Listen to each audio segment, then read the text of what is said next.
자, 오늘 함께 나눌 찬양은 우리 유리상자의 이세준 씨의 나눔의 미학 하도록 하겠습니다.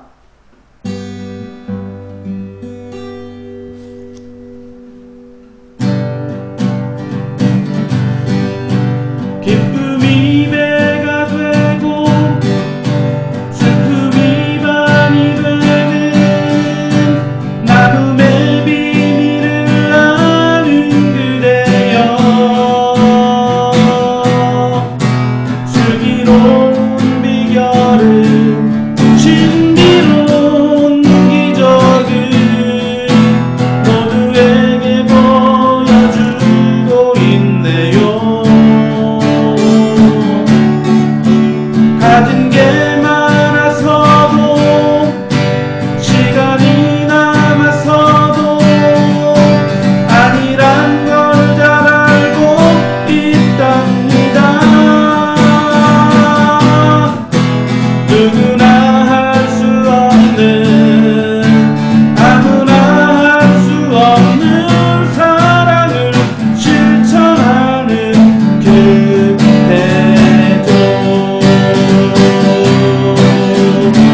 많이 가진 사람이 적게 가진 누구를 돕는 게 아닐 거예요. 사랑이란 건 시냇물처럼 예쁘게 흘러가는 것. 사랑해요. 고마워요. 어느 세상 환하게 밝히는 그대, 미소 가득한 얼굴, 곱게 맺힌 땀방울, 아름다운 사람 바로 그대죠.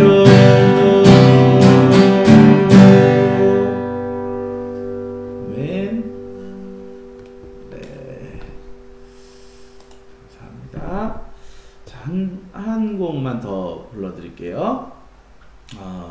이번 찬양은 다윗과 요나단 옛날 그 듀엣인데요. 이분들이 불렀던 나누어 주어요 라는 찬양을 한번 불러보도록 하겠습니다.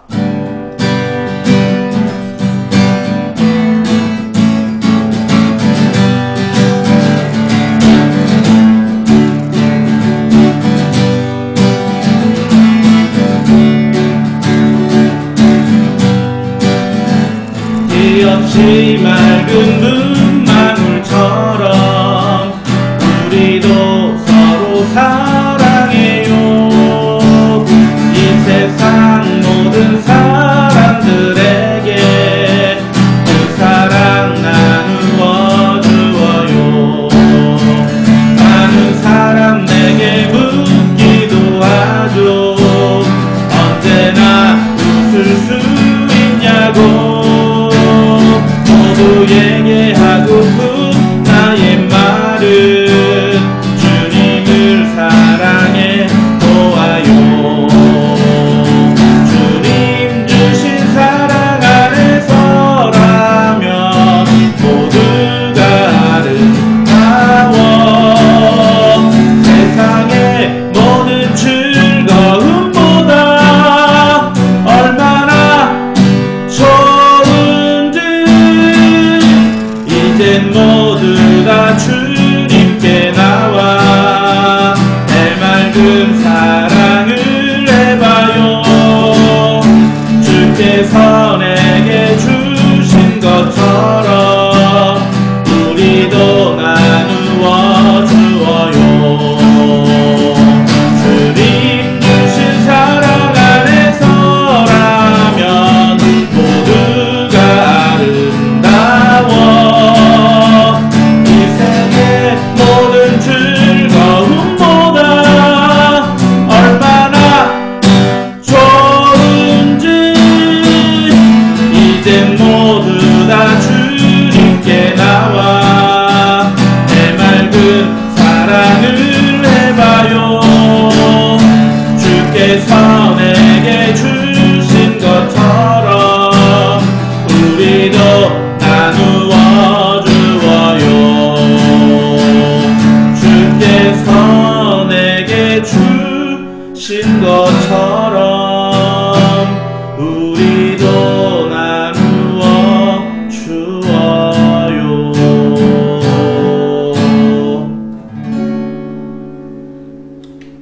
아멘. 기도하겠습니다. 좋으신 하나님, 우리가 기쁨은 나누면 2배가 되고 또 슬픔은 나누면 반이 된다는 그런 또 말도 있습니다. 하나님, 적게 가진 사람이 많이 가졌다고 해서 적게 가진 사람에게 나눠주는 것도 아니고 정말로 하나님이 주신 그 마음이 있지 않으면 나눌 수가 없습니다. 정말 주께서 우리에게 먼저 나누셨으니 우리도 세상의 사람에게 나눌 수 있는 저희들의 삶이 되도록 함께하여 주옵소서. 감사드리며 예수님의 이름으로 기도했습니다. 아멘.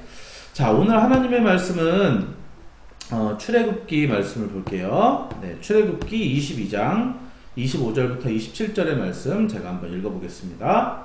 내가 만일 너와 함께한 내 백성 중에서 가난한 자에게 돈을 꾸어주면 너는 그에게 채권자 같이 하지 말며 이자를 받지 말 것이며 내가 만일 이웃의 옷을 전당 잡거든 해가 지기 전에 그에게 돌려보내라. 그것이 유일한 옷이라. 그것이 그의 알몸을 가릴 옷인즉 그가 무엇을 입고 자겠느냐.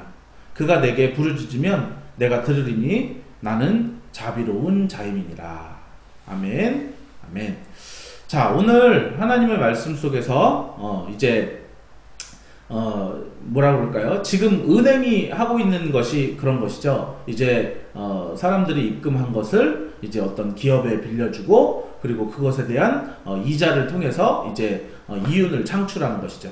그렇지만 우리가 잘 알고 있듯이 우리가 이제 제1금융 그래서 무슨 이제 우리가 알고 있는 그런 은행들이 있고 2금융 그래서 무슨 뭐 저축은행 이런 식으로 또 있고 제3금융 뭐 이렇게 해서 뭐 일수라든지 뭐 이런 어떤 뭐 무슨 론 뭐 이렇게 들어간 그런 것들 그거 이외에 또 뭐 더 큰 뭐 일수가 있는데 뭐 이제 이자를 내는 것이 굉장히 이제 점점 3금융으로 갈수록 이렇게 심해지는 것을 봐요. 자, 그렇기 때문에 하나님께서는 아예 뭐 이자를 받는 것에 대해서 뭐라고 하는 것이 아니라 오늘 하나님께서는 이 가난한 자, 하나님께서 이 마음 있는 가난한 자에게 말씀을 하세요. 어떻게 보면 더 가난도 다 이유가 있겠죠. 뭐 이렇게 도박이나 어떤 주식이나 무슨 뭐 그런 거를 해서 다 날린다거나 아니면은 사기를 당한다거나 아니면은 뭐 그래요. 어떤 사람은 또 사기를 당하는 것도 네가 돈이 있으니까 사기를 당하지 나처럼 아예 없으면은 사기를 안 당한다 뭐 이렇게 생각할 수도 있고 또 어떤 사람은 일할 수 있음에도 불구하고 그냥 귀찮아서 일하지 않고 오래 못 버티고 자꾸 그런 식으로 하니까 뭐 돈이 없지 뭐 그러면서 여러 가지로 그런 이야기를 할 수 있을지 모르겠지만 하나님은 그런 데 관심이 없어요. 하나님은 뭐 어떻게 해서 가난하게 됐는지 그 이유를 묻지 않으십니다. 다만 그 가난한 자에게 정말 사랑과 은혜를 자비를 베풀었으면 그렇게 하십니다. 왜 그러냐면 만약에 혹시라도 너도 그렇게 되지 않을 보장이 있느냐? 그리고 또는 너의 자녀가 또는 너의 후손이 그렇게 되지 않을 그런 보장이 있느냐? 나중에 그런 자녀가 후손이 그런 상황에 닥칠 때 만약에 이 제도가 있으면 얼마나 그들이 보호를 받고 너가 안심이 되겠니? 만약에 너의 뭐 부인이 뭐 어디 정말 다쳐가지고 일할 수 없는데 내가 먼저 죽었을 때 그 사람을 누가 이제 오늘 이 법에 따라서 돌볼 수 있다면 그에게 돈을 빌려주더라도 이자를 받지 않고 그리고 또 어제 드렸던 말씀처럼 고아와 객과 과부에게 또 은혜를 베푸시는 그 하나님께서 우리를 통해 그 고아와 객과 과부를 아버지의 마음으로 보호자의 마음으로 그들을 섬겨야 하는 그것과 동시에 오늘 주신 이 말씀 정말 돈을 빌려줘도 너무 일할 수가 없어서 하지만 그것에 대해서 이자만 너가 받지 않아도 참 잘하는 일이다. 그렇다고 뭐 모두에게 이자를 받지 말라는 것이 아니라 정상적이거나 아니면 이방인에게나 그들에게는 이제 이자를 받대. 그러나 나중에 이스라엘이 왜 멸망하게 될까요? 말라기 이후에 400년간의 암흑기가 있고, 그리고 예수님 당시에도 로마의 식민지였던, 그러나 그 나라는 다윗이 정말 그 당시에 전성기로 이루었던 그 놀라운 나라임에도 불구하고 하나님의 이런 율법을 알지 못했고, 왜냐하면 읽지 아니하고 그것을 배척함으로 율법을 알지 아니했고, 그리고 또한 율법을 알았어도 부자들이 정말 고리대금업을 하고 그런 실상으로 말미암아, 그렇기 때문에 이 수많은 선지서들이 나온 것이 아닙니까? 다니엘, 호세아, 요엘, 아모스, 오바댜, 요나미가 막 이렇게 에스겔부터 시작해가지고 그 예레미야 막 이 긴 서신들이 너네들 그렇게 하면 안 된다. 이 출애굽기, 민수기 이런 모세오경의 율법에 명시한 그것들을 지키도록 하여라. 너가 이방인과 그리고 또 고아와 객과 가부를 이제 잘 돌봤으면 좋겠고, 그리고 이자를 뭐 취하기는 하지만 이 가난한 자들에게는 이자를 취하지 말고, 그리고 고리대금업 하지 말고, 자, 그리고 만약에 돈 대신에 이제 전당포처럼 뭔가 돈을 빌려줄 때 이웃에게 옷을 전당 잡혀주면은 반드시 해가 지기 전에 그것을 돌려보내라 그러는데, 이것은 왜 그러냐면 우리처럼 이런 옷이 아니라 거의 이불과 옷이 하나라고 그럴까요? 투인원. 그래서 평상시에는 그냥 이렇게 둘둘 감아서 옷으로 입고 다니다가, 그리고 해가 지면 그거를 덮고 이제 잠을 자기 때문에. 지금도 그 사우디아라비아 그쪽에 가면은 베두인이라고 하는 사람들이 이제 옷을 그렇게 또 입고 다닌다고 합니다. 그렇기 때문에 그가 그에게 유일한 옷인데, 그가 그의 알몸을 가리러 오신즉 무엇을 입고 자겠느냐? 너무 잘 것이 없어서 자기의 비통한 마음과, 그리고 또한 그것에 대해서 만약에 여호와 앞에 신원한다면은 그거를 듣고 너를 가만히 두지 않을 것이다 라고 그렇게 이제 이야기를 하는 것이죠. 자, 그래서 오늘도 하나님께서는 이 가난한 자에게 이렇게 이자를 취하지 말고, 그리고 가난한 자가 정말 돈을 빌릴 때 어떤 이런 진짜 맡길 게 없어가지고 옷을 맡긴다고 한다면 해가 지기 전에는 꼭 뭐 그 다음날 아침에 그 옷을 다시 가져가 오라고 할지언정 그 저녁에는 꼭 그거를 돌려줘서 꼭 잘 때만큼은 그것을 입고 잘게 할 수 있도록 그렇게 꼭 해주어라 라고 하나님께서 말씀하십니다. 그래서 오늘 율법을 소극적으로 적용한다면 이제 가난한 이웃들에게 횡포 부리지 않기, 네, 그게 이제 가장 소극적인 그런 적용이고요. 더 적극적인 적용이 있다면 아까 제가 찬양했던 것처럼 유리상자 이세준 집사님일까요? 이세준 씨의 나눔의 미학이라는 것처럼 정말 나누면 기쁨은 배가 되고 슬픔은 반이 되는 그런 나눔.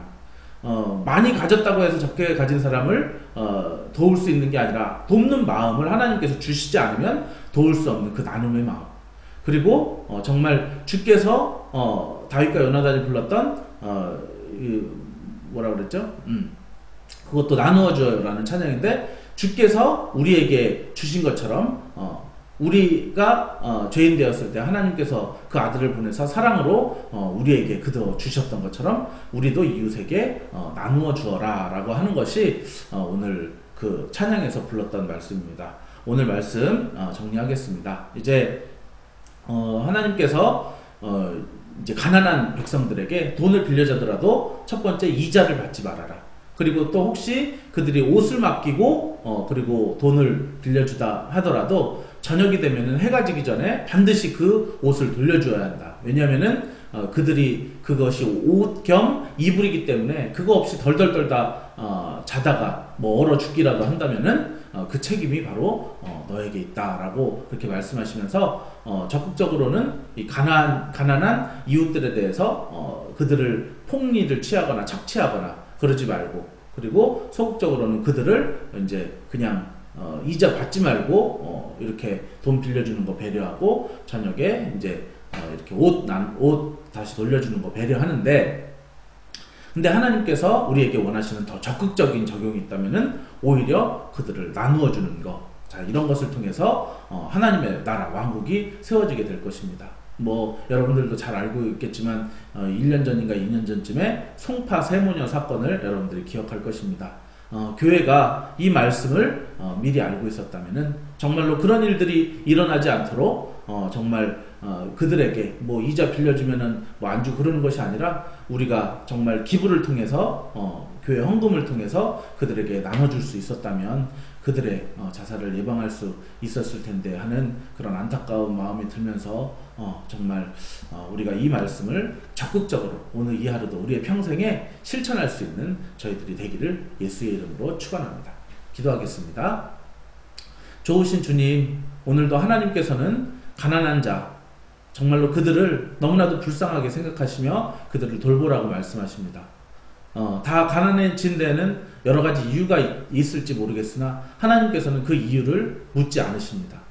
그렇다고 하나님이 이윤을 받아서 그렇게 무역을 하는 그런 일종의 무역업인 은행 거래를 하나님이 또 나쁘다고 보시지는 않습니다. 다만 이 가난한 자들을 향해서 그들을 배려하기 위해서 정말 갚을 능력이 많이 있지 않은 자들에게 이자를 받지 말라고 그렇게 말씀하시고, 그리고 또한 옷을 전당 잡혔다면 그 옷을 저녁에는 반드시 돌려주어서 얼어 죽지 않도록 그를 배려하라고 그렇게 하나님 말씀하십니다.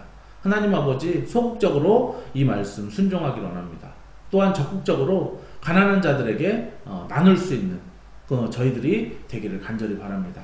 정말로 주께서 우리에게 모든 것을 주셨으니 우리도 이웃들에게 정말 사랑으로 나눌 수 있는 저희들이 다 될 수 있도록 함께 하시기를 간절히 기도합니다. 이제는 우리를 구원해 주신 예수 그리스도의 놀라우신 은혜와 하나님의 크신 사랑하심과 성령님의 감화 감동하심이 오늘도 예배하는 귀한 성도들 머리 위에 이제로부터 영원토록 함께 있을지어다. 아멘. 아멘. 자, 감사합니다. 오늘도 하나님께서